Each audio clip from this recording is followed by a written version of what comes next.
We are learning new details this morning in the case of Michael Kovrig, one of the 3 Canadians currently detained in China.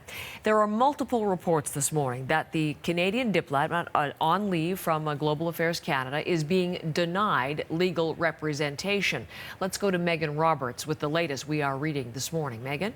Well, those same reports, Heather, say that Michael Kovrig is being questioned 3 times a day, that he's confined to a single room, and that he's not allowed to turn off the lights at night when he is going to sleep. They say that he's tired, that he's stressed, but he does not appear to be physically mistreated. You're looking at Kovrig there, and these reports say that he was arrested around 10 p.m. local time on Monday while he was on a street in Beijing. Now, China didn't formally notify Canada until 2 days later, and then 4 days later, Kovrig was given consular access. The reports say, as we mentioned, he's not allowed to see a lawyer, he's not allowed to apply for bail, he's not allowed to see his loved ones or his family, and he gets a consular visit just once per month. Now, we mentioned Kovrig is one of 3 Canadians detained in China that we've been talking about.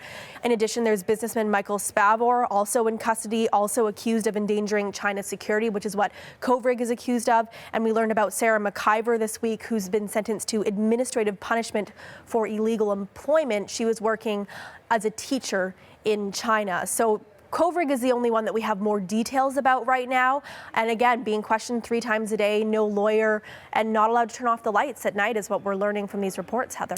So those are the conditions, seemingly according to these multiple reports. Now, China holds a daily briefing in the Foreign Ministry. Any response, any word on Kovrig or the Canadian situation in that today?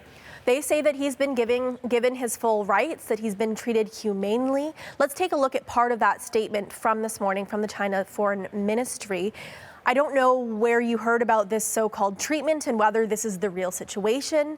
I think this needs to be checked, the spokesperson said. She goes on to say, in terms of his specific situation, please refer to relevant authorities. Now, the relevant authorities would be the Ministry of State Security, who's investigating Kovrig. They don't actually have publicly available contact information on their website, so it's difficult to follow up with the Ministry of State Security in China. In this briefing, she also referred to Meng Wanzhou, asking whether the journalists who were asking her questions paid attention to her human rights and calling her arrest illegal. We know that Wanzhou was arrested on December the 1st at the request of the United States for extradition.